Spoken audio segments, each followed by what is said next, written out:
Makanya orang tua dulu itu pakai simbol. Cuma di acara maulid Islam tidak ada pisang, Pak. Batang pisang begini tidak ada, telur juga tidak ada.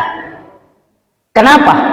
Ini adalah salah satu metode alat untuk menyampaikan sifat Nabi. Kalau mau tahu sifat akhlaknya Nabi, cukup lihat batang pisang dengan telur. Ada semua di situ, Pak. Yang pertama itu tidak ada batang pisang, itu bengkok. Coba cari di mana-mana, Pak. Mulai dari Pancalotang sampai Pancarijang, Pituriasi sampai Watampulu, itu tidak ada batang pisang, bengkok, Pak. Lurus semua.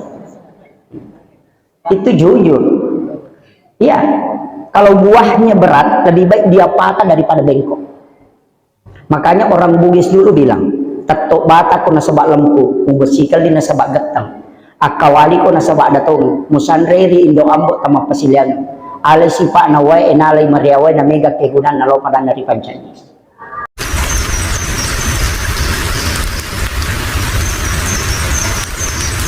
Rafil anbiya wal mursalin sayyidina wa maulana wa habibina wa syafi'ina wa ala alihi wa ashabihi wa sahabatihi ajma'in. Allahumma salli ala sayyidina Muhammadin tibbil qulubi wa dawaiha wa afiyatil abdani wa shifaiha wa nuril absari wa diyaiha wa ala alihi wa sahbihi wa sallim. Yang saya hormati dan saya muliakan Bapak Kapolres Sidrap dan Ibu Ketua Bayangkari Kabupaten Sidrap, yang saya hormati dan saya muliakan Bapak Wakapolres serta Ibu yang saya hormati para kabat, para kasat, para Kapolsek Kabupaten Sidrap, seluruh pejabat dari kepolisian, terkhusus lagi kepada Bapak Imam dan ibu-ibu yang sempat hadir. Alhamdulillah, kita bersyukur pada siang hari ini menjelang sore, karena sebenarnya ini adalah waktu tidur, waktu istirahat. Maka tantangan yang paling berat bagi penceramah pada saat waktu-waktu tidur kita ceramah. Tapi untuk jamaah yang tidur saya izinkan, karena tidur sesudah sholat duhur adalah sunnah. Sesudah sholat asar sampai isya Rasulullah melarang, maka hukumnya adalah makruh. Sesudah sholat subuh juga makruh hukumnya. Kenapa? Dari dulu Nabiullah Musa alaihissalam itu pernah kena satu penyakit. Bahkan cucunya Rasulullah juga kena penyakit ini, yang disebut dengan rihil ahmar, angin merah. Penyakit ini, angin ini membawa penyakit stroke, penyakit kanker, dan juga mimisan, darah segar yang mengalir di hidung. Cucunya Rasulullah, Husain, pernah kena selama 3 hari. Nabi Musa bisa jatuh dari kursi singgasananya hanya terkena angin ini. Dan angin ini tidak bisa dihancurkan sampai dunia kiamat. Itulah sehingga nanti ya'ti bi akhir zamani min ummati, kata Nabi, nanti di akhir zaman umatku banyak terkena penyakit ini, yakni penyakit stroke. Makanya nanti yang banyak kena itu stroke ringan. Karena itu adalah penyakit yang tidak bisa dihilangkan. Kita bersyukur malaikat Jibril membawa obatnya. Cuma memang kita dilarang tidur sesudah asar sampai isya, karena di situ dia akan masuk. Jibril membawa obatnya dengan satu doa, Allahumma inni a'udzubika minar rihil ahmari waddamil aswadi wadda'il akbari. Rasulullah berwasiat, siapa yang membaca doa ini maka dia tidak akan kena penyakit ini. Jadi kalau tidak mau kena kanker dan stroke, termasuk penyakit darah yang keluar dari hidung itu darah segar, maka baca doa ini sebelum tidur. Ini langsung dari Jibril, malaikat Jibril yang membawa obat ini. Doanya simple, singkat, cuma kalau tidak dihafal dia sepanjang. Allahumma inni a'udzubika minar rihil ahmari waddamil aswadi wadda'il akbari. Tempatnya penyakit ini ada 2. Yang pertama adalah di belakang daun pintu, yang kedua di dalam WC.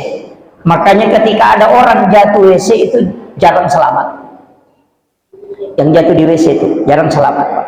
Karena memang penyakit ini yang tinggal di situ. Makanya ulama kita dari dulu selalu mengajarkan, kalau tidak bisa menahan kantuk sesudah asar, kalau mau tidur usahakan baca doa ini. Itu kalau di bahasa Indonesia kan, Allahumma inni a'udzubika minar rihil ahmar, saya minta perlindungan kepadamu ya Allah dari rihil ahmar, angin merah, wadamil aswadi, dan dari darah hitam, wadail akbari, dan dari penyakit besar. Orang tua dulu di Bugis itu selalu mengajarkan ketika membuka pintu pertama di pagi hari, jangan coba-coba berdiri pas di depan pintu terkena hembusan angin pertama, karena di situ dia bisa masuk. Nah, itu makanya di dalam hadis Rasulullah, kalau kita buka dalam kitab Imam Sarnuji dalam kitab Ta'lim Muta'allim, itu melarang kita melakukan salah satu larangan dalam hadis, tidak boleh bersandar di daun pintu. Tidak apa-apa sandar, Pak. Kenapa yang sandar di daun pintu itu tidak boleh? Karena penyakit ini bisa orang kena penyakit. Kalau ada orang sering sandar di daun pintu kemudian kena penyakit, itu susah disembuhkan. Yang kedua, ternyata bisa menolak rezeki selama 40 hari. Itu dalam kitabnya Imam Sarnuji. Nah, ini makanya saya wasiatkan itu. Orang tua dulu cuma bilang pamali. Pamali kalau di bahasa Bugis itu sebenarnya adalah satu kearifan lokal yang dipakai oleh para ulama kita untuk tidak memvonis seseorang langsung haram atau bid'ah. Itu adalah kalimat yang dipakai. Paling sederhana adalah pamali.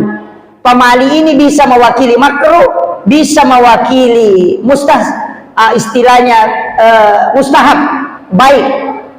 Jadi bisa juga mewakili haram. Makanya orang tua dulu itu ilmunya tinggi, karena dia belajar langsung sama waliullah.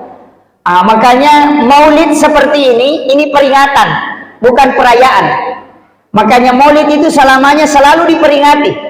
Kalau kita memperingati, kan ada dua bahasa Bapak sekalian. Yang pertama maulid, yang kedua ada maulud. Kalau maulid itu waktu kelahiran, itu 12 atau 9 Rabiul Awal.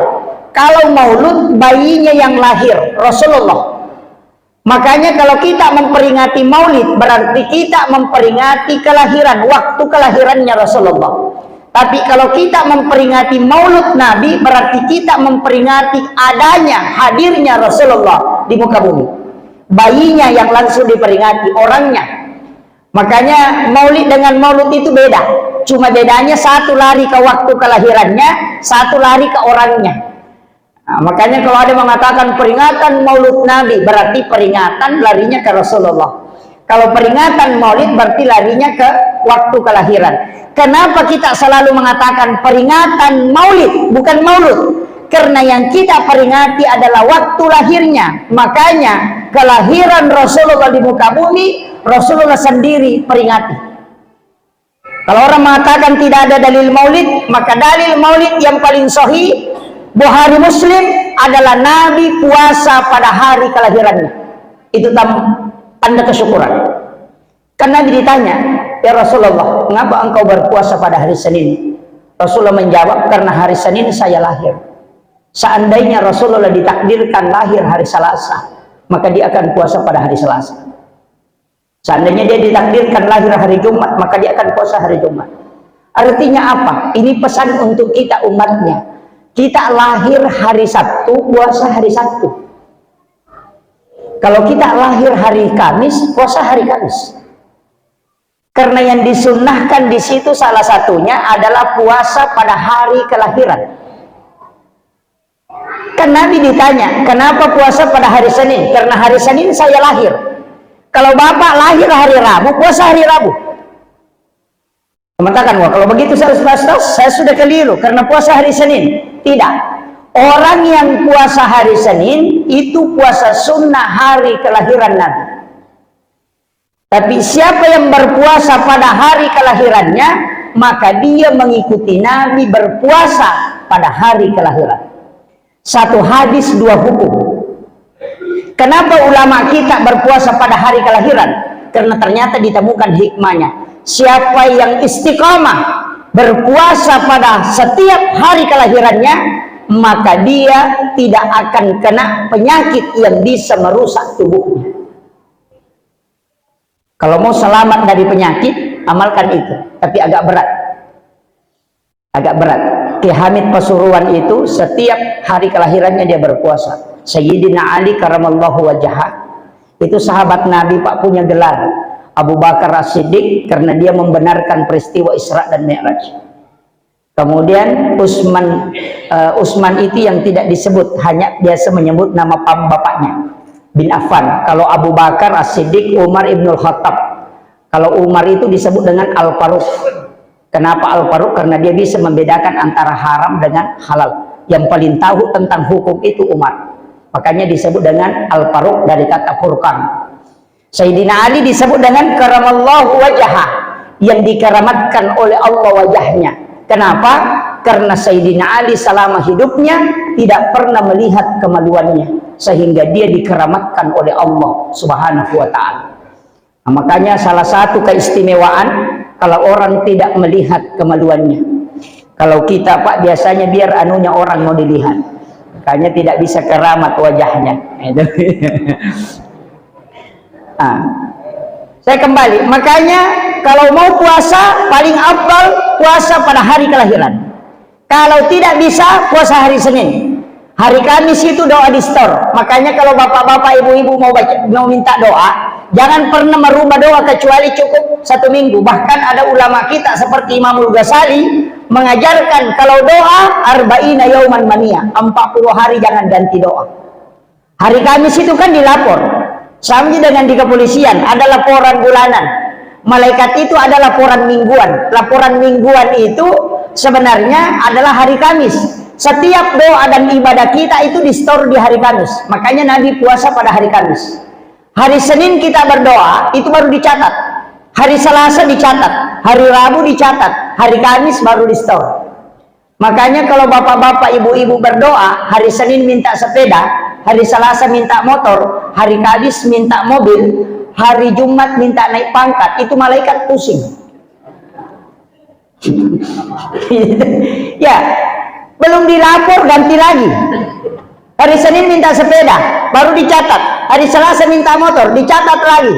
Hari Rabu minta mobil, dicatat lagi. Hari Kamis baru di store. Nanti ditanya, dia minta apa? Oh, Senin minta sepeda, Selasa minta motor, ya, usah dikasih dulu. Itu makanya doa itu penting kalau ada istiqamah.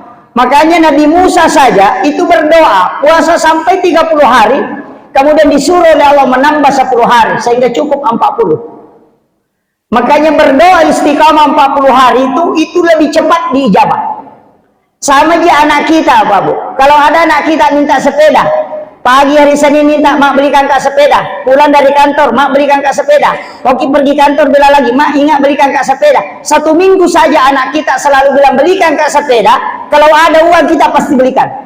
Tapi kalau hari Senin minta sepeda, Selasa minta mobil-mobil, kita cuma belikan es krim supaya dia diam. Sama juga dengan kita ketika berdoa, itu tidak ada bedanya.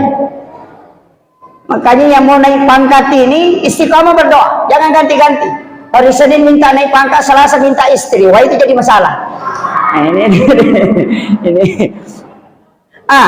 Kemudian sebenarnya Rasulullah kita memperingati kelahirannya itu untuk sebenarnya ingin meneladani ribuan pemimpin lahir sebelum Nabi. Jutaan pemimpin lahir setelah Rasulullah. Bahkan ada 25 nabi dan rasul yang disebutkan di dalam Al-Quran. Ada 24 nabi selain Rasulullah disebutkan namanya di dalam Al-Quran. Ulama kita sebenarnya bisa diperingati semua kelahirannya.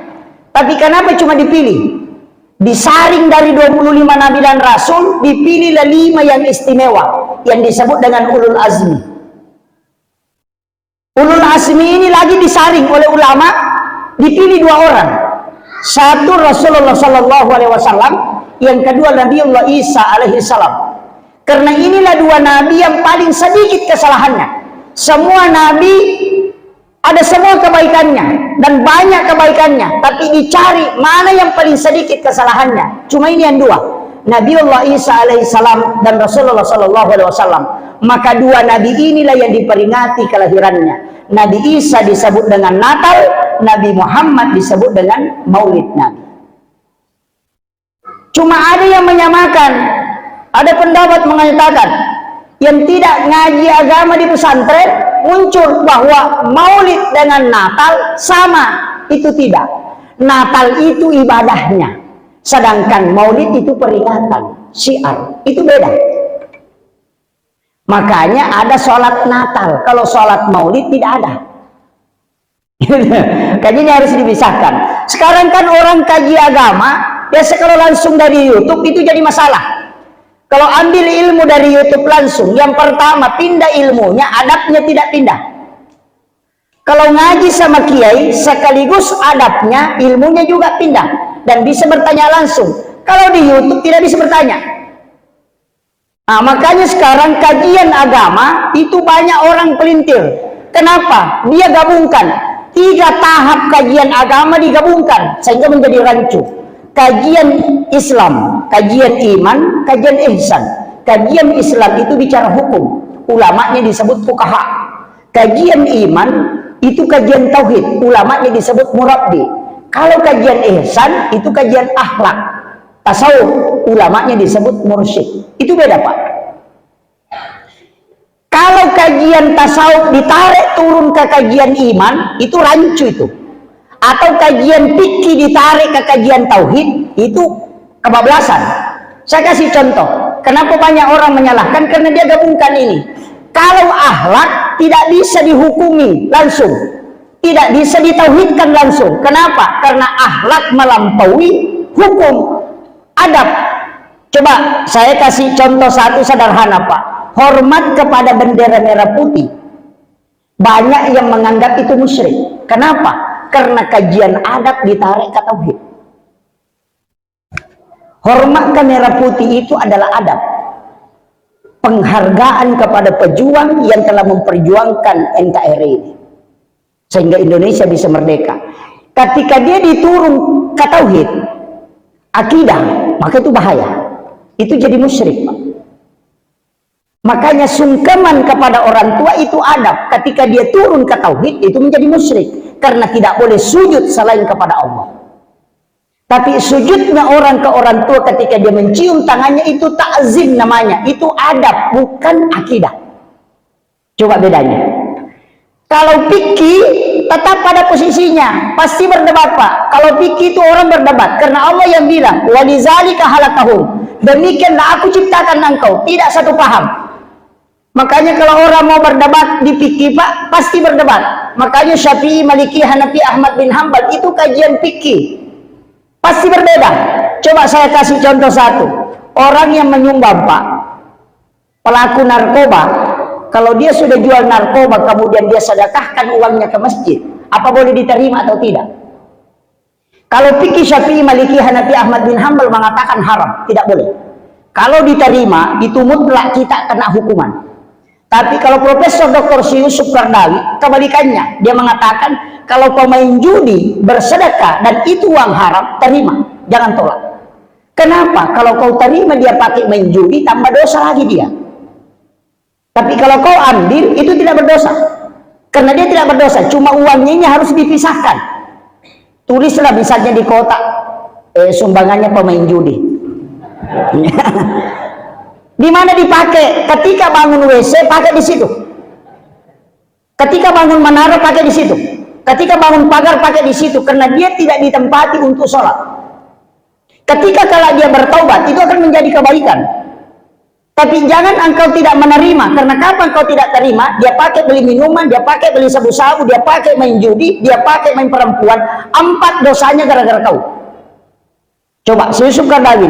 Makanya Imam Al-Jasuli masih takut dengan itu. Ulama seperti Imam Al-Jasuli itu mengatakan, wah kalau diambil, dialihkan ke situ, jadi masalah juga. Makanya kalau mau aman, bikin kotak amal besar. Simpan di depan pintu masjid, suruh orang masukkan ke situ. Baru setiap bulan diambil, masukkan ke masjid. Dipakai membangun kemana saja, silahkan.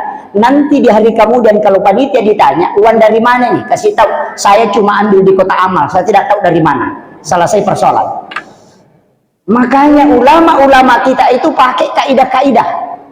Tidak langsung mentok, langsung haram, langsung bid'ah, langsung masuk neraka, langsung musyrik. Tidak. Karena ada tahapan hukum. Dakwah saja, Pak, ada namanya dakwah, fikih dakwah, ada fikul ahkam. Kalau fikih dakwah itu pasti bertahap. Kalau fikul ahkam itu mutlak. Saya biasa ditanya, Ustaz, bagaimana hukumnya kalau ada orang puasa Ramadan tapi tidak sholat fardu? Banyak itu Pak di masyarakat. Puasa-puasa tapi dia tidak sholat. Kalau fikul ahkam, fikih hukum, pokoknya biar puasa tidak sholat masuk neraka. Biar puasa sholat tapi tidak bayar zakat masuk neraka. Coba, kalau fikul ahkam tapi kalau fikih dakwah tidak. Oh sudah puasa tapi belum salat, tidak apa-apa. Yang penting kau pergi tarawih. Nanti di sholat tarawih baru ustaznya caramai, baru dia sholat. Karena kalau kau bilang tidak masuk neraka, kalau sholat puasa tidak sholat masuk neraka, pasti dia bilang kalau begitu tidak usah sampai puasa. Tidak ada mina kerja tuh. Makanya ulama kita dulu begitu, bertahap. Nah, di sini kita mau coba meneladani Rasulullah. Saya Pak tidak usah jauh. Orang tua dulu itu tahu akhlaknya Nabi, tahu persis.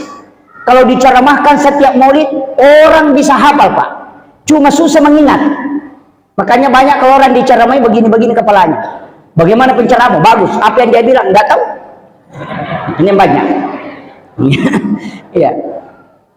Makanya orang tua dulu itu pakai simbol. Cuma di acara maulid, Islamiyah tidak ada pisang Pak. Batang pisang begini tidak ada. Telur juga tidak ada. Kenapa?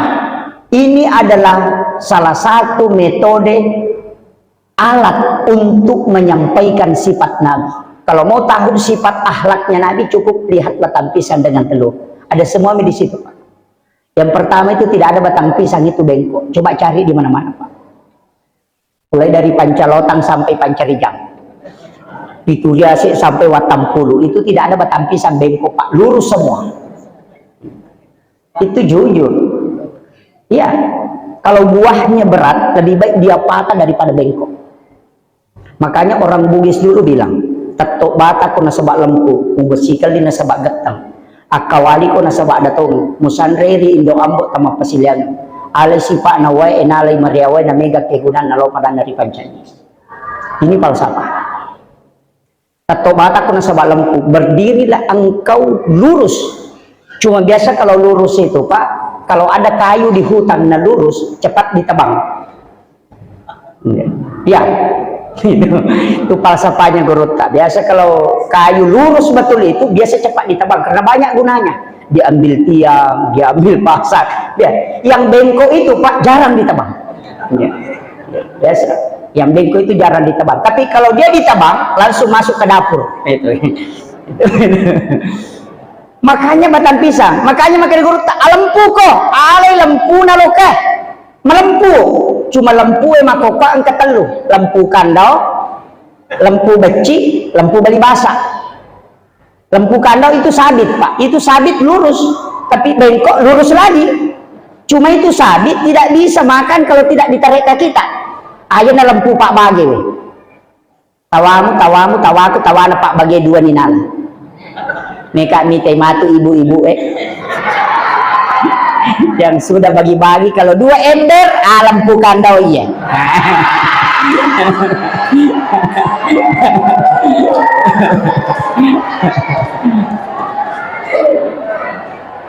Yang kedua lempu beci. Beci itu tali itu Pak, itu kalau ditarik pasti lurus, tapi kalau tidak ditarik bengkok. Ada orang begitu Pak, nanti di demo baru mau lurus. Iya, kalau kita diam dia bengkok, tapi kalau diprotes langsung lurus. Nah, itu lampu beci asalnya itu. Yang ketiga, angka lampu bali basah, mistar itu Pak, diputar kemana tetap lurus. Cuma kalau disuruh bengkok dia patah. Nah, itu juga susahnya itu. Nah, makanya ada sifat lurus ini, lurus mistar bisa dipakai, ada kadang dipakai yang sabit, ada juga kadang dipakai yang tali ini tadi, beci. Kalau ke istri jangan pakai mistar, jangan. Makanya boleh membohongi istri itu supaya dia senang, tapi dalam tanda petik istri juga boleh bohongi suami supaya suaminya senang, boleh. Tapi dalam tanda petik tidak boleh bohongnya bohong betul, tidak. Seperti suami bawa makanan, dia beli jeruk, kemudian kecut sekali. Kita makan itu senyum, jangan bilang. Ya, Rasulullah pernah memakan anggur yang dibawakan oleh sahabatnya. Nabi itu kalau diberikan makanan, dia bagikan dulu. Nanti sahabatnya sudah dia kasih semua, baru dia makan. Supaya berkah. Tapi ketika Nabi dikasih ini, Nabi melihat, baru langsung dia makan. Dia tidak bagikan. Nabi habiskan itu satu piring. Sampai sahabat ini mulai kecewa. Waduh, kita juga kepengen kasih makan, tapi kenapa barusan Nabi tidak bagikan ini? Nanti orang ini pergi, gembira sekali. Nabi mengatakan, oh enak sekali nih, manis. Sekalinya dia pergi, sahabat bilang, ya Rasulullah, kami juga kepengen tadi makan, tapi Rasulullah tidak kasih kami. Nabi mengatakan, saya sengaja. Karena ini tadi anggurlah yang paling kecut saya makan. Cuma saya tidak pengen merusak hatinya orang yang bersedekah tadi. Makanya saya memakannya dengan senang. Supaya dia merasa senang bahwa apa yang dia sedekahkan itu baik. Karena kalau kau makan pasti kau bilang, oh kecutnya, pasti dia tersinggung. Makanya kalau ada tidak dikasih makanan, jangan langsung celah. Dia kan begitu, satenya ini hangus-hangus, padahal habis di 10 tusuk. Iya, ini. Jangan pernah mencela makanan. Orang yang kena penyakit itu banyak karena mencela makanan. Rasulullah itu tidak pernah mencela makanan. Dia bahkan pernah dibikinkan air panas oleh istrinya, kahwah, kopi, tapi itu bukan pakai gula, pakai garam. Nabi itu hampir habiskan, tapi istrinya minta sisanya. Ini ilmu untuk ibu-ibu. Kenapa Aisyah minta supaya Nabi tidak habiskan? Sampai dia merengek menutup gelas itu dari atas. Karena Nabi mau habiskan. Nabi mau habiskan karena dia tidak ingin kalau istrinya merasa kecewa atas apa yang dia buat itu karena salah. Tapi istrinya bersikuku mengambilnya karena dia mau mengambil berkah dari situ. Kenapa Pak? Rasulullah pernah berwasiat. Setiap Jumat pertama, subuh Jumat pertama setiap bulannya, Jumat pertama setiap bulannya, bikinkan suami kita air minum, apakah kopi atau teh atau susu. Aduk mengikuti arah tawaf, baca inna ansalnahu. Tapi harus adukannya mengikuti arah tawaf. Baca inna ansalnahu, baru letakkan sendok pengadu itu di tengah-tengah. Nanti berhenti air itu berputar, baru bacakan inna a'taina satu kali, surah Al-Kautsar. Baru kasih suami kita dia minum, sisanya kita minum sambil membaca inna a'taina Al-Kautsar. Tidak ada istri yang diceraikan oleh suaminya yang mengamalkan itu. Itu ilmunya. Sudah hafal Bu? Sudah hafal?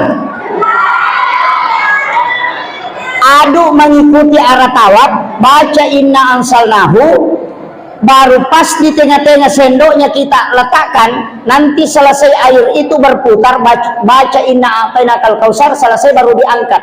Minuman itu kasih ke suami. Dia minum sebagian, sisanya kita minum sambil membaca surah Al-Kautsar. Itu tidak akan diceraikan. Kenapa Aisyah merengek minta sisanya Nabi? Itu karena itu yang dia cari. Makanya bapak-bapak saya kasih tahu, subuh Jumat pertama setiap bulan habiskan kopinya kalau mau selamat. Saya kasih ilmunya.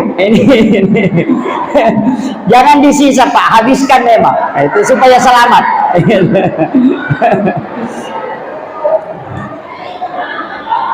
Sebenarnya dua surah ini sangat bagus Pak. Sebenarnya ada 3 surah itu.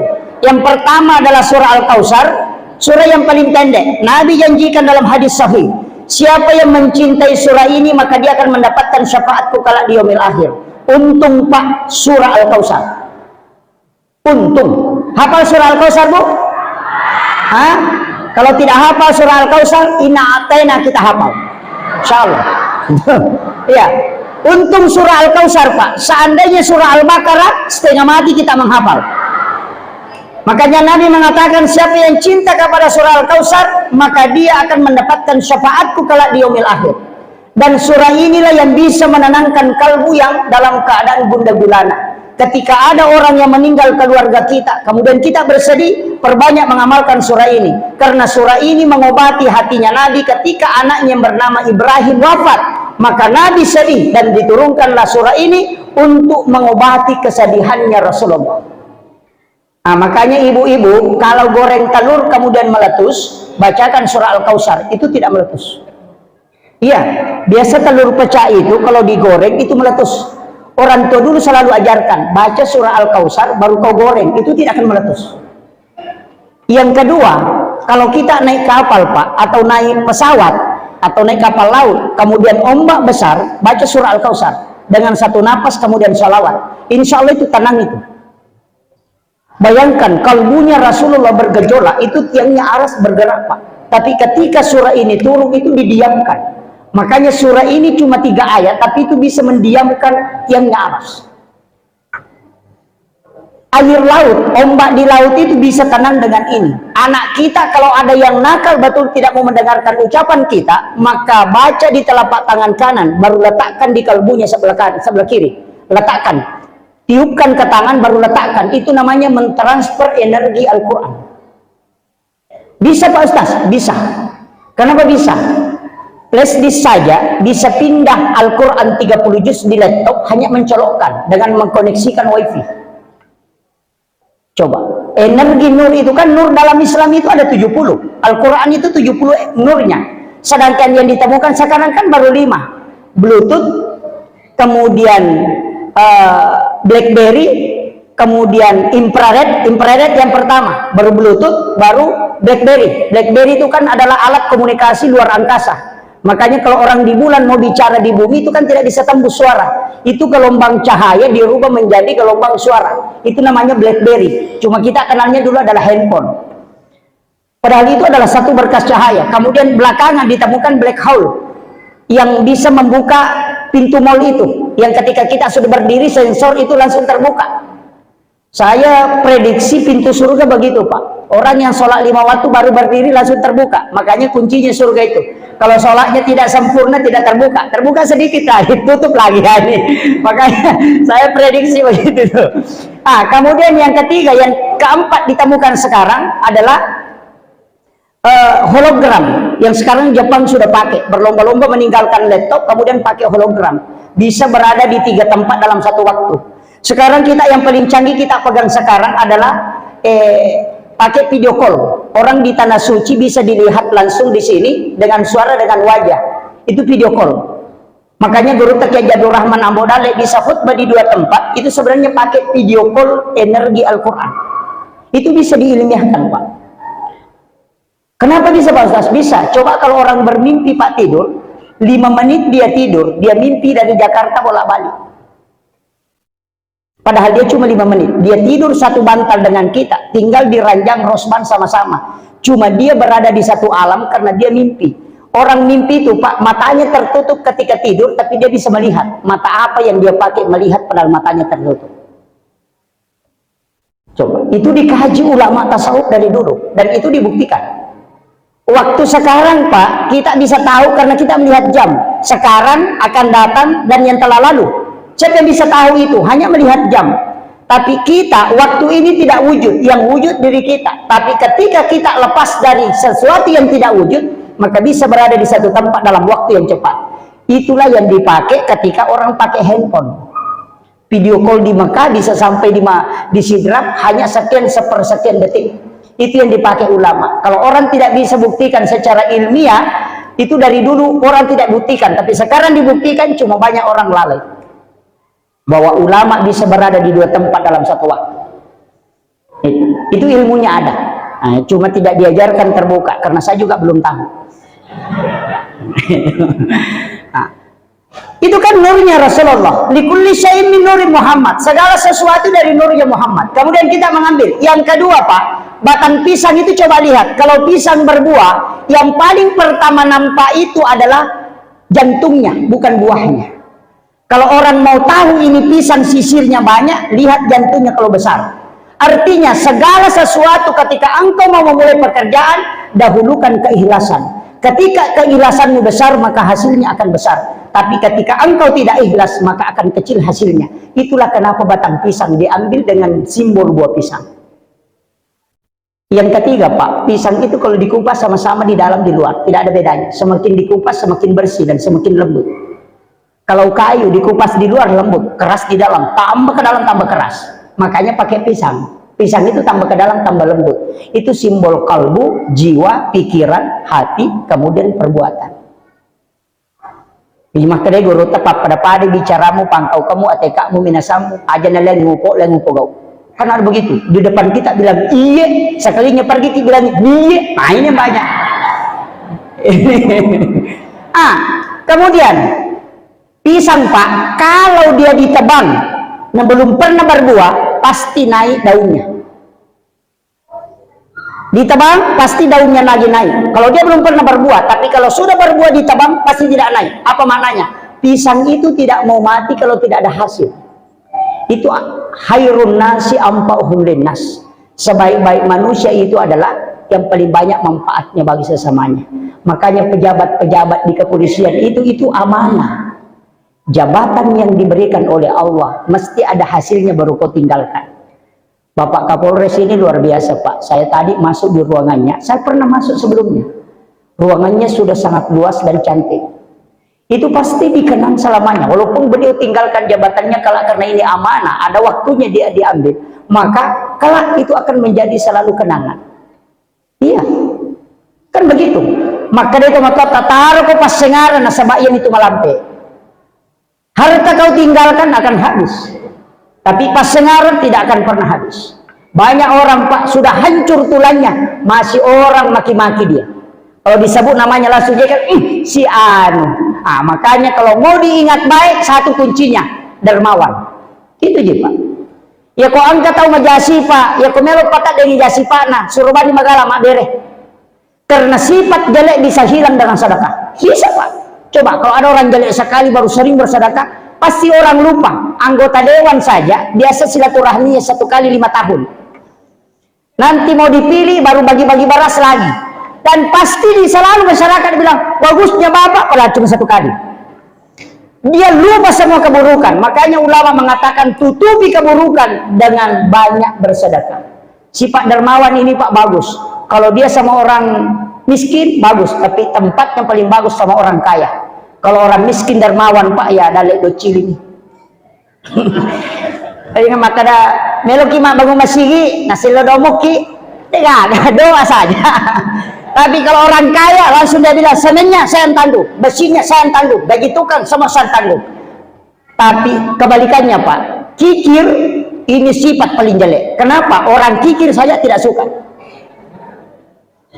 Iya, angka kapoji seke. Namo tahu kasih seke, namo tahu seke, cacati tahu seke. Iya, orang tahu seke, nasa seke payano pada liwat ya lena. Iya, saking jeleknya itu sifat kikir itu. Ini jam 3 masuk asar ini. Saya harus persingkat ini. Kemudian saya ingin kasih tahu salah satu rahasia kenapa kita memperingati kelahirannya Rasulullah.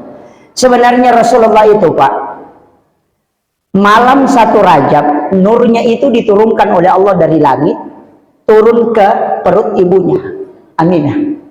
Makanya setiap malam 1 Rajab itu pintu langit terbuka.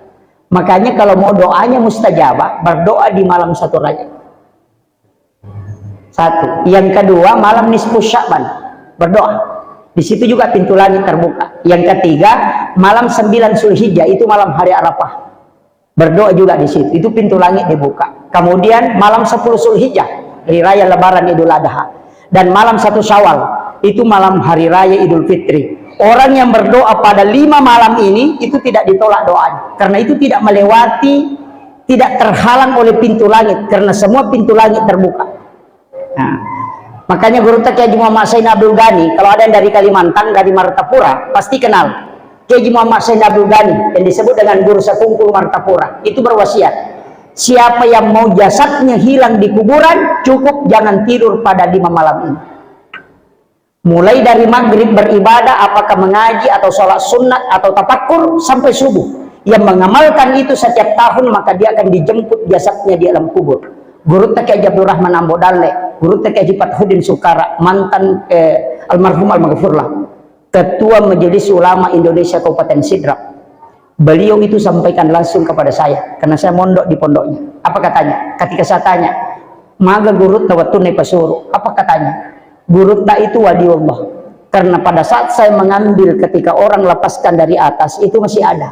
Pada saat saya letakkan di lahat, itu sudah hilang. Saya buka kain kafannya, hanya kapas yang ada di dalam, tidak ada orangnya. Orang yang dijemput itu Pak tidak sembarang.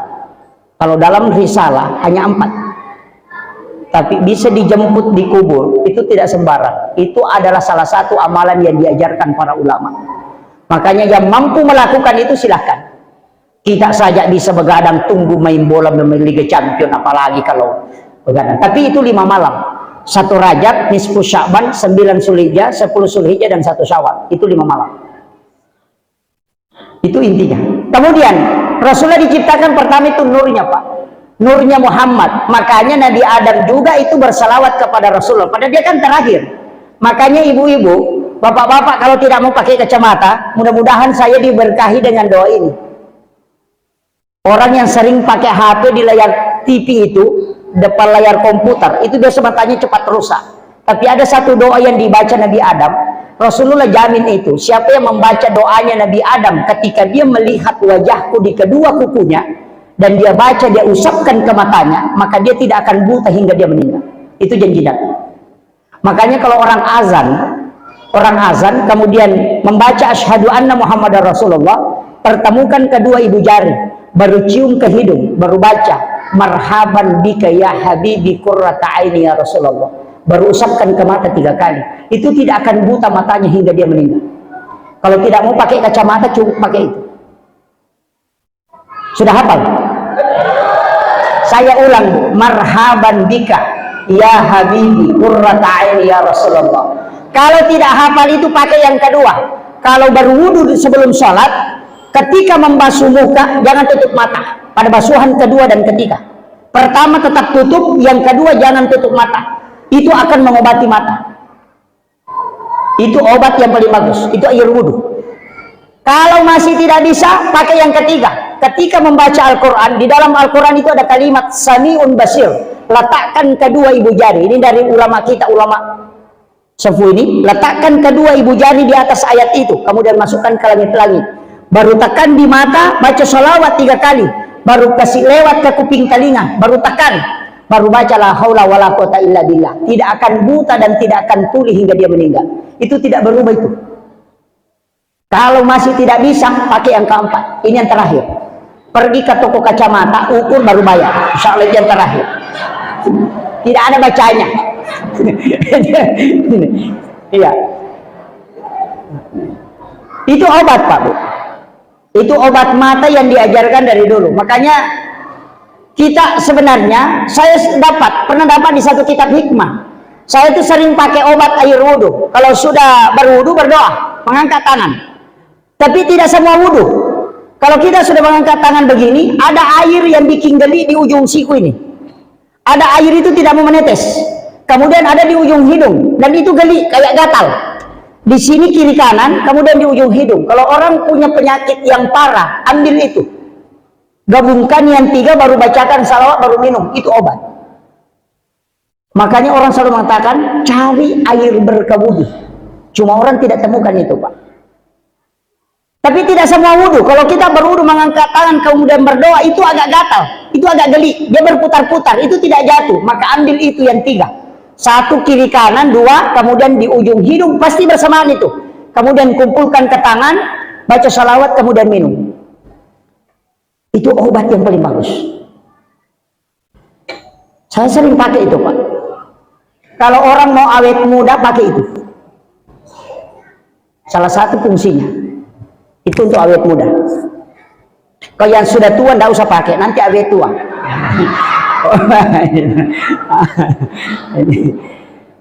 Kemudian saya pindah ke telur Pak. Ini telur, kenapa telur? Magina telur. Nasabah itu telur dia makan jali buna. Ada ke telur yang bagus bundarannya. Itu simbol manusia. Dia gak tahu suku decennya. Tidak ada. Siapapun pasti ada kekurangannya. Jadi pemimpin Pak pasti diprotes.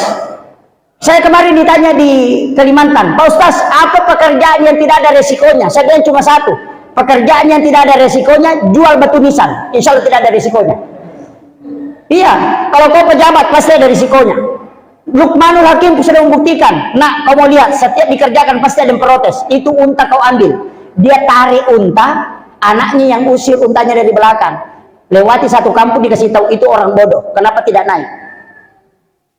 Makanya dia bilang, ayo kita naik dua nak, karena kita bodoh kalau tidak naik. Sekalinya naik dua-dua, lewat di satu kampung dikasih tahu ini orang tidak ada kasih sayangnya ke binatang. Masa berdua ini berat sekali, kenapa berdua dengan anaknya? Nah, kasih tahu anaknya, karena salah kalau kita naik dua, turun kau nak, nanti saya di atas, kau yang tarik. Lewat di satu kampung orang bilang, orang tua tidak ada balas kasihan sama anaknya, masa ada kasih jalan kaki anaknya baru dia di atas. Sekalinya bilang, kau mimpi nak naik, saya yang turun. Pas lewat satu kampung dia bilang, ini anak durhaka sama orang tuanya, masa orang tuanya kasih jalan baru dia duduk enak di atas. Coba, tidak naik salah, naik dua salah, naik bapaknya salah, naik anaknya salah. Dia bilang, kalau begitu nak ambil ke bambu, diangku ini unta. Belum lewat di kampung langsung bilang orang, minggir Pak, ada orang gila mau lewat. Itu. Makanya pejabat begitu Pak, bupati perbaiki jalan, kita kira orang syukur, tidak. Pasti dia bilang, selama jalanan sudah diaspal, 10 mie ayamku mati ditabrak mobil. Tidak senang, berlubang jalanan dia juga protes. Makanya kehidupan kita begitu Pak. Makanya kalau kita mau selamat, satu kuncinya, mulai karena Allah, akhiri karena dia. Jangan pernah berubah karena hanya penilaian manusia. Yang perlu kita istiqomah tetap di mana kita berjalan. Itu di kuncinya. Polisi ini Pak, polisi sekarang itu diuji. Dari kemarin saya melihat perkembangan media, saya mengatakan polisi diuji. Ingat, Suriah yang pertama dilumpuhkan bukan masyarakat, tapi keamanan. Ketika kepercayaan masyarakat hilang ke pihak keamanan, akan terjadi kekacauan. Maka ini sekarang orang berusaha meruntuhkan dua pilar negara kita, TNI dengan Polri. Ini sengaja Pak. Ini sengaja. Makanya saya selalu bilang, jangan kau sentuh negara Republik Indonesia. Karena NU juga akan menjadi lapisan paling depan itu. Kenapa? Karena kita mendirikan negara ini dengan penuh perjuangan para ulama. Makanya 22 Oktober ini kan besok hari santri, itu adalah resolusi jihad dari NU Hadratus Syekh Hasyim Asy'ari untuk melawan penjajah. Kenapa? Mempertahankan itu andil ulama Pak. Makanya kalau kau benci pemerintahnya, kau benci presidennya, presidennya mau kau benci, jangan coba aduk negara. Ini kuncinya. Makanya Polri dengan TNI itu menjaga negara. Sekarang kesana, makanya perahu Pak. Kalau kau benci pilotnya, jangan kau kasih bocor di perahunya karena tenggelam semua kau itu. Kan begitu yang sekarang kan muncul itu. Dia benci presidennya, dia benci menterinya, negaranya yang dia adu. Itu yang jadi masalah. Silahkan kau benci pemerintah kalau kau tidak sepakat, tapi jangan coba menyentuh negara. Ini kan jadi masalah Pak. Ini yang muncul. Makanya modal kita, saya selalu pegang. Kalau sholat sunat subuh Pak, sholat sunat subuh, saya juga beritahu kepada seluruh pejabat di mana saya ceramah. Kalau sholat sunat subuh, rakaat pertama sesudah Fatihah baca Alam Nasrah, Al-Insyirah. Rakaat kedua baca Li'ila fi Quraisy. Itu di kitabnya Imam Al-Ghazali. Siapa yang mengamalkan ini, itu hadis Nabi. Siapa yang membaca ini pada sholat sunat subuh, maka tidak ada musuhnya yang berani menjatuhkan dia. Ini. Kalau kita mau tidak dijatuhkan langsung, ini sudah masuk asar Pak. Saya kira ini yang penting saya sampaikan. Mudah-mudahan ini ada hikmahnya. Saya tidak bisa lewat waktu asar, apalagi masih banyak tugas yang lain. Tadi saya sudah mengawali dengan doa. Awalnya salawat, baru saya langsung doa. Tapi saya kasih tahu ibu-ibu, hafal itu Bu salawat. Salawat yang saya baca itu, kalau orang amalkan 1 kali pagi, 1 kali malam, maka tidak akan pernah habis rezeki di tangannya. Itu kuncinya. Iya, dan karena salaki di, ya karena salai mopi di macilaka tongangi. Iya, celaka betul kalau bisa. Makanya pejabat itu kan rezekinya jelas, gajinya setiap bulan. Tapi orang mengamalkan ini pasti ada rezeki dari arah yang tidak disangka-sangka. Dan itu sudah turun-temurun para wali amalkan. Makanya saya kasih tahu, kalau mau rezekinya seperti air hujan, amalkan itu. Kalau terlalu panjang, pakai satu. Apa? Yang paling pendek, Allahumma sholli ala Sayyidina Muhammad wa ala ali Sayyidina Muhammad karimil abai wal ummahat. 11 kali kalau maghrib, 11 kali kalau subuh. Tidak akan pernah susah perekonomian orang yang mengamalkan itu, dan anak-anaknya akan dijaga. Akhirul kalam, wallahul muwaffiq ila aqwamit thoriq. Assalamualaikum warahmatullahi wabarakatuh.